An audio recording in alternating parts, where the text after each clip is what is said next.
ఓం నమో శ్రీ లక్ష్మీ వెంకటేశ్వరాయ శ్రీ మహాగణాధిపతయే నమః. ఉగ్రం వీరం మహావిష్ణుం జ్వలంతం సర్వతోముఖం నృసింహం భీషణం భద్రం మృత్యుర్నమామ్యహం.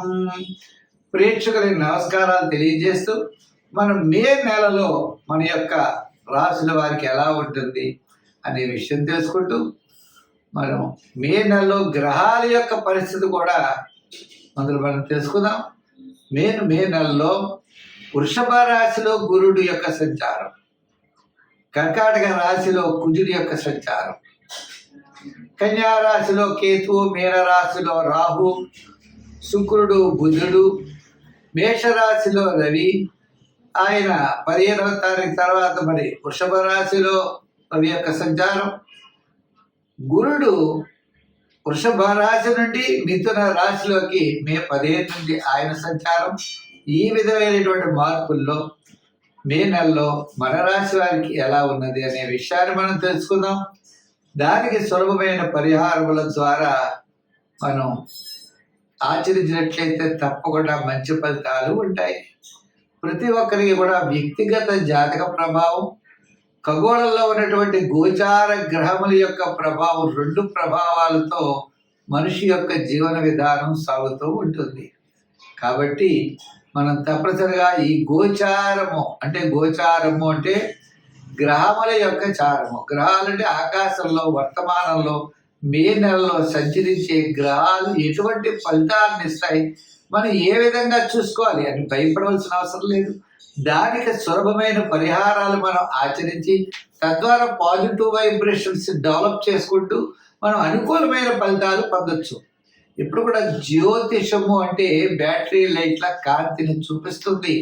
కాబట్టి మనకి గ్రహానుకూలత ఉంటే సంతోషం, గ్రహాల యొక్క వ్యతిరేకత ఉన్నట్లయితే సత్ఫలితాలు పొందడం కోసం మనం సులభమైన పరిహారములు మనంతటా మనం ఆచరించడం ద్వారా ఎక్కువ ఫలితం ఉంటుందని తెలియజేస్తూ మనం ముందుగా రాశుల గురించి ప్రారంభిద్దాం.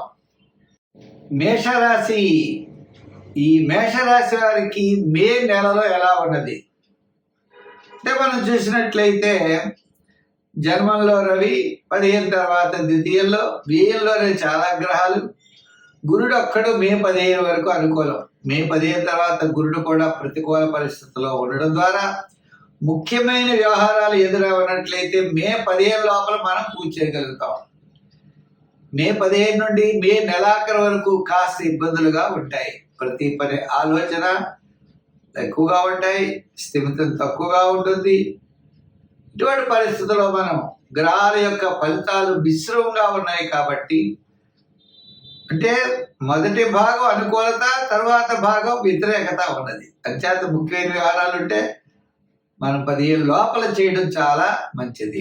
అంటే క్రయ విక్రయాలు అవ్వచ్చు, ఏదైనా కొనాలి, అమ్మాలి అన్నా, నూతనమైనటువంటి పెట్టుబడులు పెట్టాలన్నా, ఇవన్నీ కూడా మాసంలో పూర్వభాగం అనుకూలంగా ఉన్నది. ఈ రాశి వారికి ముఖ్యంగా శని ప్రభావం వల్ల, వ్యయంలో చాలా గ్రహాలు ఉండడం వల్ల, గురుడు కూడా తృతీయ స్థాన సంచారం వల్ల సామాన్యమైన స్థితిని కొనసాగించాలి తప్ప విశేషమైన స్థితిని మనం పోకూడదు. ఉదాహరణకి మనం ఏదో చేద్దాం అనేటువంటి ఆలోచనలు పెట్టుకోకూడదు.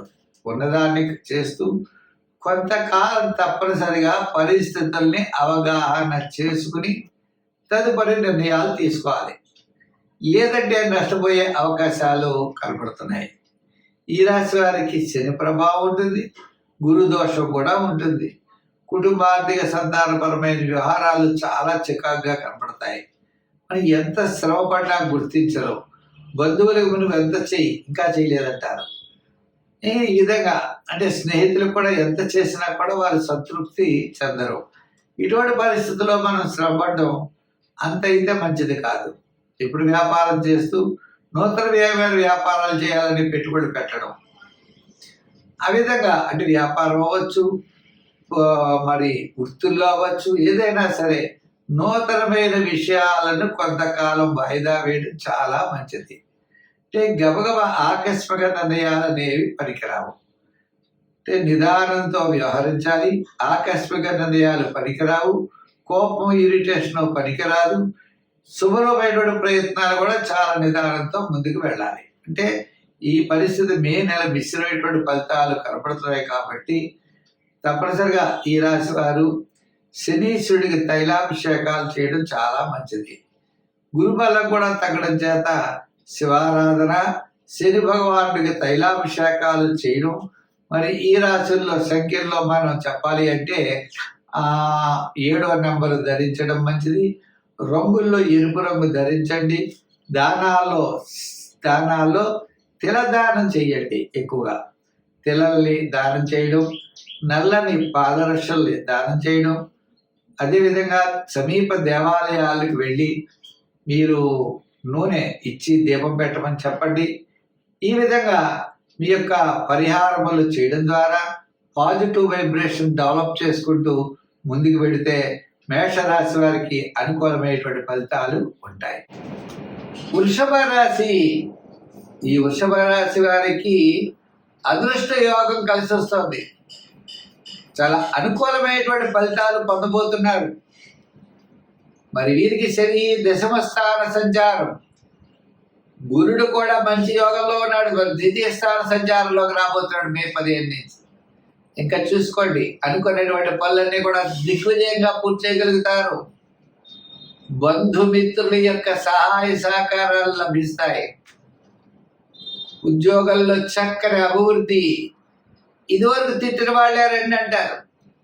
మీరు కోరుకునే చోట స్థాన చలన అవకాశాలు, ఆర్థిక పరిస్థితి డెవలప్మెంట్స్, వివాహాది, ఉద్యోగ, ముఖ్యమైనటువంటి శుభ కార్యక్రమాలన్నీ కూడా దిగ్విజయంగా పూర్తి చేయగలుగుతారు. పిల్లల యొక్క వివాహాది ప్రయత్నాలు అవ్వచ్చు, లేదా ఎవరైనా పెళ్లి కానటువంటి అబ్బాయిలకి వారికి కూడా వివాహం జరుగుతుంది. మరి మే 15 వరకు మిశ్రమైనటువంటి ఫలితాలున్న మే 15 నుంచి మే నెలాఖరు వరకు శుభరూపమైనటువంటి ఫలితాలు ఉంటాయి. వృత్తిలో, ఉద్యోగంలో, వ్యవహారంలో, వ్యాపారంలో డెవలప్మెంట్స్ తప్పనిసరిగా కనపడతాయి. రియల్ ఎస్టేట్ బిజినెస్ వారికి మీకు క్రమేపీ కూడా అనుకూలమైన పవనాలు వీస్తాయి. అదేవిధంగా మరి షేర్స్ వారికి ఆర్థిక పరమైనటువంటి ఇబ్బందులు తగ్గుతాయి. వ్యాపారంలో క్రమేపీ వ్యాపార అభివృద్ధి కనపడుతుంది. ఈ విధంగా పబ్లిక్ రిలేషన్స్ పెరుగుతాయి. ఆర్థిక వ్యవస్థలో మెరుగుదల కనపడుతుంది. రుణ బాధలు క్రమేపీ తగ్గుముఖం పడతాయి. విద్యార్థుల యొక్క డెవలప్మెంట్స్, మహిళలు కూడా అన్నింటా విజయాన్ని సాధించగలుగుతారు. అనుకూలమైనటువంటి వాతావరణం క్రమేపీ మీ చుట్టూ మీకు ఏర్పడుతుంది. చికాకులన్నీ కూడా క్రమేపీ దూరం అవుతాయి. ఈ విధమైన డెవలప్మెంట్స్లో ఒక ప్లాట్ కొనుక్కోవాలన్నా, ఒక సైట్ కొనాలన్నా మీ యొక్క ప్రయత్నాలు ముందుకు జరుగుతాయి. అందుచేత మే 15వ తారీఖు వరకు సామాన్యమైన ఫలితాలు, మే 15 తర్వాత అనుకూలమైన ఫలితాలు ఉన్నాయి. అయితే మరి ఇంకా అనుకూలంగా ఉండాలంటే ఏం చేయాలి అంటే, మనకి సంఖ్యల్లో ఎక్కువగా 6 రంగుల్లో తెలుపు వాడండి.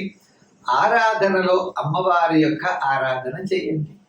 పార్వతీ పరమేశ్వరులు కలిగిన చోటుకి వెళ్ళి అక్కడికి వెళ్ళి కుంకుమ పూజ చేయించండి. శుక్రవారం, మంగళవారం కాకుండా శుక్రవారం నాడు అమ్మవారికి కుంకుమ పూజ చేయించి ఆ కుంకుమ తెచ్చుకుని ప్రతిరోజు ధరించండి. అదేవిధంగా చిత్రాన్నము అంటే పులిహార అంటారు. ఈ చిత్రాన్నాన్ని ప్రతి శుక్రవారం అమ్మవారికి నైవేద్యం పెట్టండి. మీ యొక్క కష్టాలన్నీ కూడా చాలా దూరం అవుతాయి. స్వస్తి.